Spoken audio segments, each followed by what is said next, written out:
الحمد لله رب العالمين والصلاة والسلام على أشرف الأنبياء والمرسلين نبينا محمد وعلى آله وأصحابه أجمعين وعلى من تبعه بإحسان إلى يوم الدين أما بعد. கண்ணியமிக்க சகோதர சகோதரிகளே, இது இஸ்லாம் சொல்லக்கூடிய நற்குணங்கள் தொடர்பான வகுப்பு. இஸ்லாம் நமக்கு நற்குணங்களை கடைபிடிக்க வேண்டும் என்று ஒரு பக்கம் வலியுறுத்துகிறது என்று சொன்னால், இன்னொரு பக்கம் தீய குணங்களை குறித்தும் தடுக்கிறது, அதை வன்மையாக கண்டிக்கிறது. அவ்வாறு இஸ்லாம் தடுக்கக்கூடிய தீய குணங்களில் ஒரு இரண்டு குணங்களை குறித்து இந்த பதிவில் நாம் பார்ப்போம். அதுதான் மாணவர்களே, பெருமை, பொறாமை மற்றும் சக மனிதர்களை வெறுப்பது. அன்பானவர்களே, பெருமை, தற்பெருமை, அகம்பாவம் என்றால் என்ன? நபி ஸல்லல்லாஹு அலைஹி வஸல்லம் அவர்கள் ஹதீஸிலே சொல்கிறார்கள், லா யதுகுலுல் ஜன்னத மன் கான ஃபீ கல்பி மிஸ்காலு ஹப்பத்தின் மின் ஹர்தலின் மின் கிப்ர். யாருடைய உள்ளத்தில் கடுகளவு தற்பெருமை இருக்குமோ அவன் சொர்க்கத்தில் நுழைய மாட்டான். அதற்கு நபித்தோழர்கள் பயந்து ரசூலிடத்தில் கேட்கிறார்கள், கடுகளவு தற்பெருமை இருந்தால் சொர்க்கத்திற்கு போக முடியாது என்று ரசூல் அவர்கள் சொல்லிவிட்டார்களே. அந்த பயத்தில் ரசூலிடத்தில் கேட்கிறார்கள், யார் ரசூலல்லாஹ், நம்மில் ஒருவர் அழகான ஆடை அணிய வேண்டும், அழகான காலணிகள் அணிய வேண்டும் என்று விரும்புகிறாரே, அதுவும் தற்பெருமையா? நபி ஸல்லல்லாஹு அலைஹி வஸல்லம் சொன்னார்கள், இல்லை, அது தற்பெருமை அல்ல. நல்ல வசதி வாய்ப்பு கொடுத்திருந்தால் வீண் விரயம் செய்யாமல் அந்த பொருளாதாரத்தை பயன்படுத்தி நல்ல ஆடை அணிவதோ, நல்ல செருப்பை வாங்கி போடுவதோ, அல்லாஹ் வசதி கொடுத்திருந்தால் நல்ல வீடு கட்டுவதோ இது தப்பு கிடையாது. ஆக ரசூல் சொன்னார்கள், இல்லை, அது தற்பெருமை ஆகாது. அல்லாஹ் அழகானவன், அழகானதை அல்லாஹ் விரும்புகிறான்.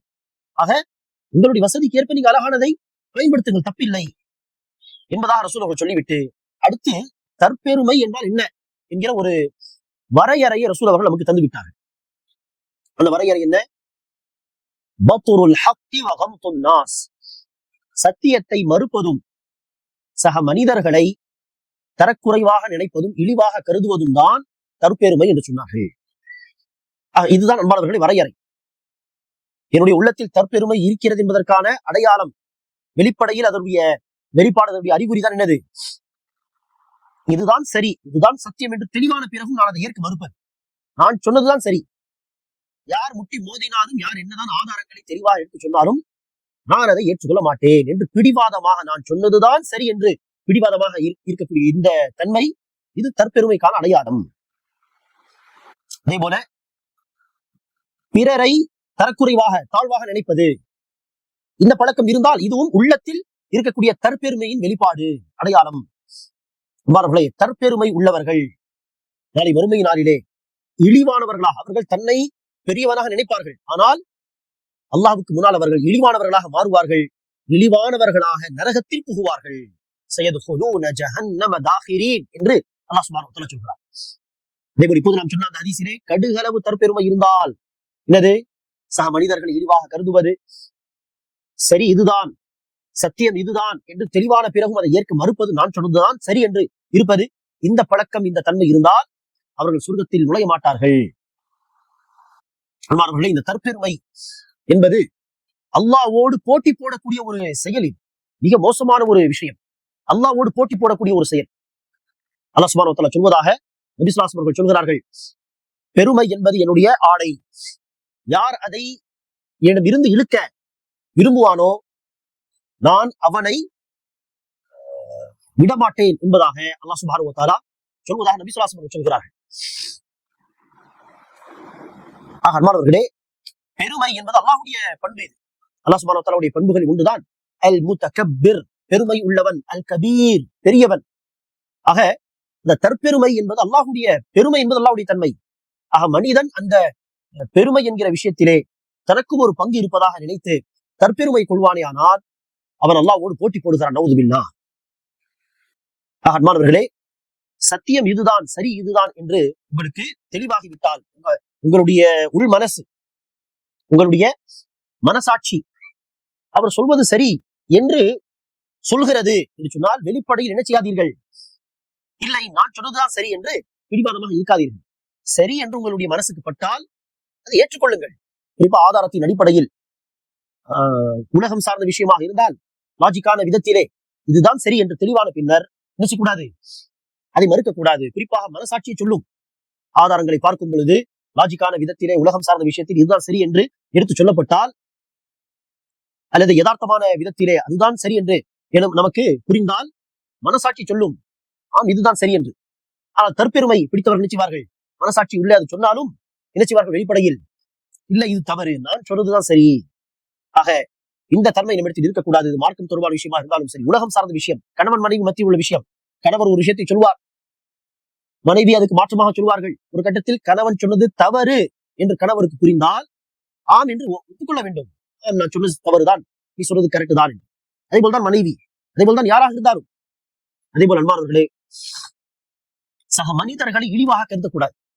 பெரும்பாலும் இந்த பழக்கம் எப்போது வரும் என்று சொன்னால், அல்லாஹ் எனக்கு ஒரு அந்தஸ்தை கொடுத்திருக்கிறான், அந்த அந்தஸ்து பலருக்கு இல்லை என்று சொன்னால் அந்த அந்தஸ்தின் அடிப்படையில் அகம்பாவம். அல்லாஹ் எனக்கு காசு பணத்தை கொடுத்திருக்கிறான், எனக்கு முன்னால் பல பேர் என்னை விட காசு பணம் விஷயத்திலே குறைவாக இருக்கிறார்கள் சொன்னால் அந்த அடிப்படையில் தற்பெருமை கொள்வது, அகம்பாவம் கொள்வது.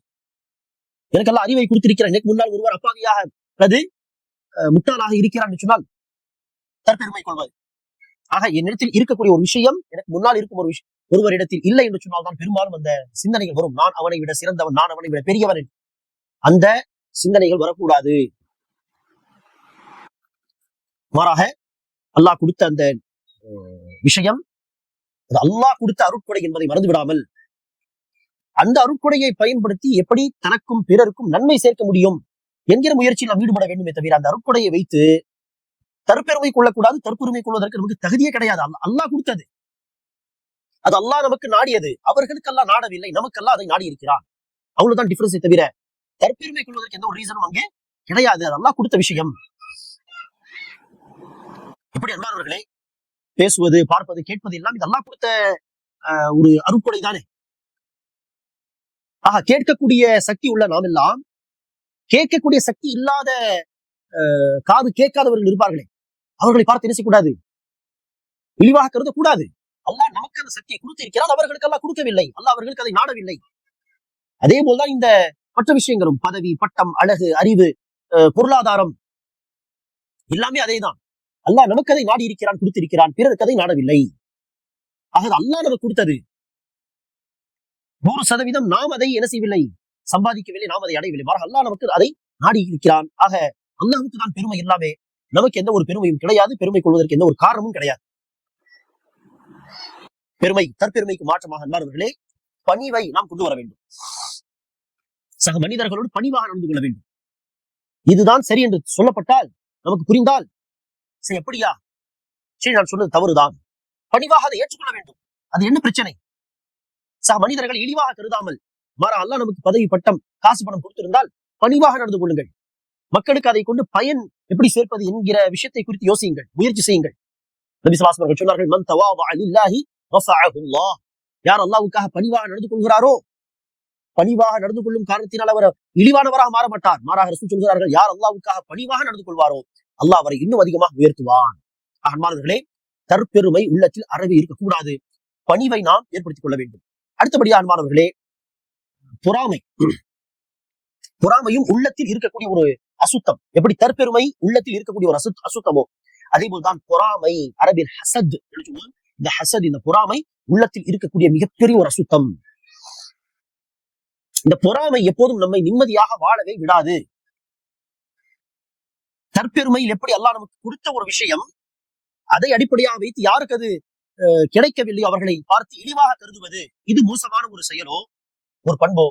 இதுக்கு அப்படி ஆப்போசிட்டா என்னது, எனக்கு அல்லாஹ் கொடுக்காத ஒரு விஷயத்தை எனக்கு முன்னால் இருக்கக்கூடிய ஒருவருக்கு கொடுத்தால் அவரை பார்த்து பொறாமைப்படுவது, இதுவும் மோசமான ஒரு காரியம். இங்கும் அதே விஷயத்தை தான் நாம் யோசிக்க வேண்டும். எனக்கு அல்லாஹ் நாடவில்லை, அல்லாஹ் அவர்களுக்கு நாடி இருக்கிறான், அல்லாஹ் அவருக்கு கொடுத்திருக்கிறான். எல்லாமே அல்லாஹ்வுடைய நாட்டம் இது. ஆக எனக்கு கிடைக்காத ஒரு விஷயத்தை அல்லாஹ் இன்னொருவருக்கு கொடுத்தால் அதை பார்த்து நான் பொறாமைப்படக்கூடாது. மாறாக அல்லாஹ் இப்படிதான் நாடியதை மக்களுக்கு பிரித்து கொடுத்திருக்கிறான்.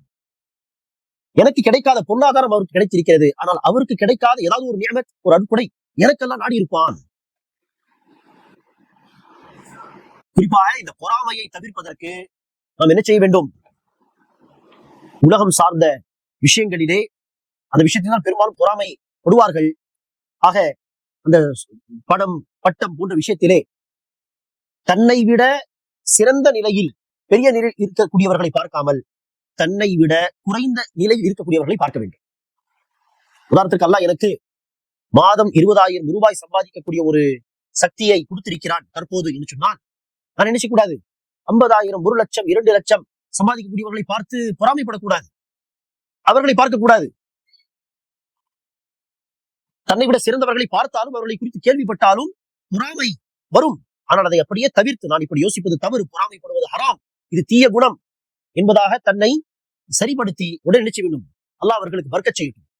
அல்லாஹ் அவர்கள் கொடுத்திருக்கிறானே, கொடுத்த அந்த விஷயத்தில் அந்த நியமத்திலே அல்லாஹ் பர்க்கத் செய்யட்டும், இன்னும் அதிகமாக கொடுக்கட்டும். சொல்ல போனால் நமக்கு அல்லாஹ் நாடியதை நமக்கு கொடுத்திருக்கிறார், அவர்களுக்கு அல்லாஹ் நாடியதை அல்லாஹ் அவர்களுக்கு கொடுத்திருக்கிறான். அல்லாஹ் பர்க்கத் செய்யட்டும், அல்ஹம்துலில்லாஹ் என்று உடனே துஆ செய்ய வேண்டும். அந்த பொறாமை என்கிற அந்த தன்மையை நாம் கைவிட வேண்டும். அது வரும், இயல்புதான். வந்த பிறகு அதை அழித்து விட வேண்டும், துஆ செய்ய வேண்டும் பிறருக்காக. அதே நேரத்தில் தனக்கு அல்லாஹ் என்ன கொடுத்திருக்க அதற்கு கீழே உள்ள மக்களை பார்க்க வேண்டும். எனக்கு அல்லாஹ் 20,000 சம்பாதிக்கக்கூடிய சக்தி கொடுத்திருக்கிறானா, 10,000 சம்பாதிக்கக்கூடிய மக்கள் பல பேர் இருப்பார்கள். சம்பாத்தியமே இல்லாமல் வேலைக்காக கஷ்டப்படக்கூடிய மக்கள் இருப்பார்கள்.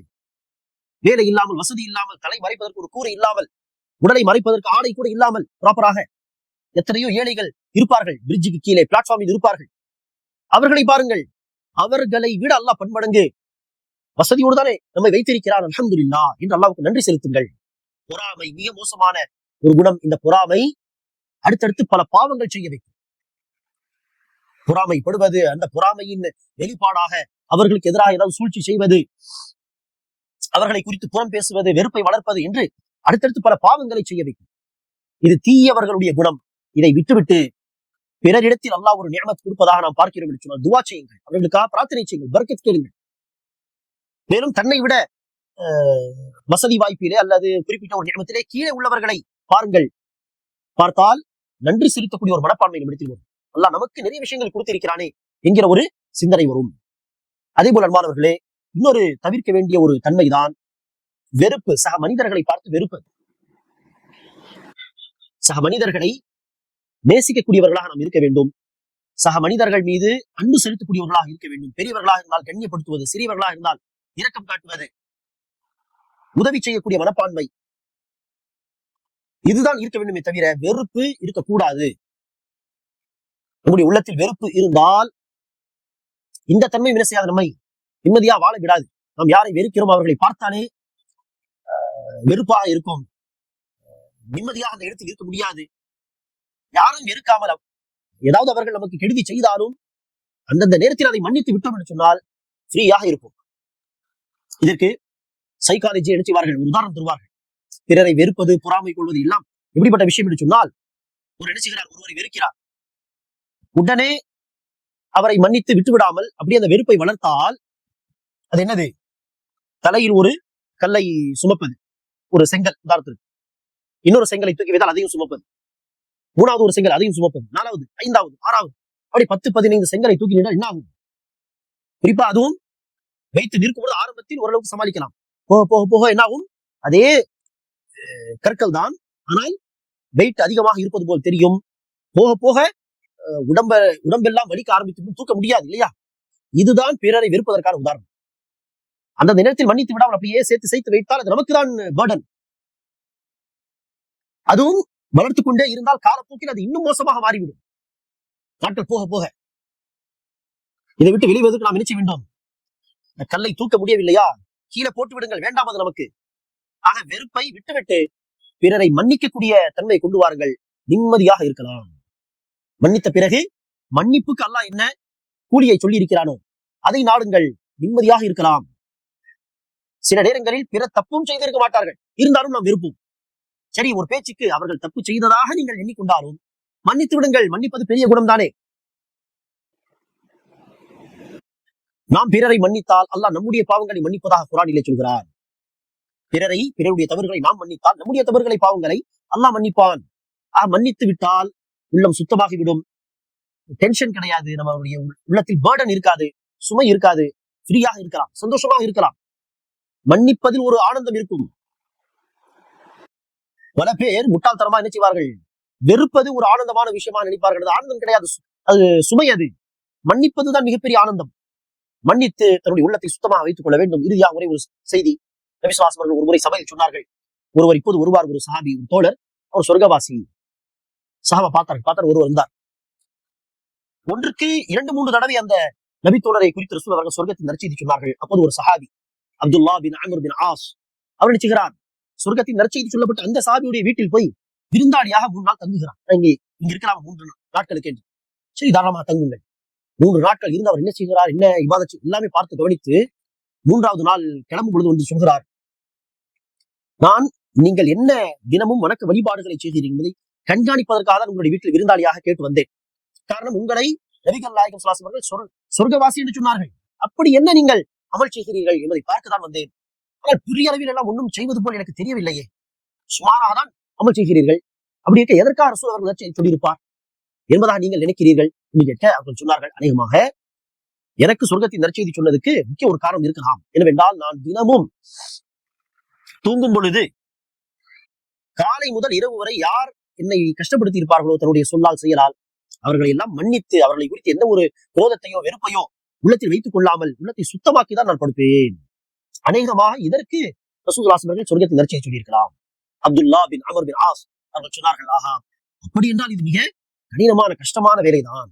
அன்பானவர்களே, கஷ்டமான வேலைதான். ஒரு விதத்தில் பார்த்தால் நப்சோடு நம்முடைய உள்ளத்தோடு நாம் போராடிதான் இதை செய்ய வேண்டும். ஆனால் இதை செய்தால் நிம்மதியான வாழ்க்கை, மகத்தான கூலி. அல்லாஹ் சுப்ஹானஹு வ தஆலா நம்முடைய உள்ளங்களை தற்பெருமை, பொறாமை, வெறுப்பு, குரோதங்கள் போன்ற அசுத்தங்களை விட்டு சுத்தமாக ஆக்குவானாக. இதற்கு பதிலாக அல்லாஹ் சுப்ஹானஹு வ தஆலா நம்முடைய உள்ளங்களிலே பணிவு, ஒருவரை ஒருவர் நேசிப்பது, பிறருக்காக நலம் நாடுவது போன்ற, மன்னிப்பது போன்ற அந்த திறமைகளை அல்லாஹ் சுப்ஹானஹு வ தஆலா நம்முடைய உள்ளங்களிலே உண்டாக்குவானாக. ஆமீன். அஸ்ஸலாமு அலைக்கும் வரஹ்மத்துல்லாஹி வபரகாத்துஹு.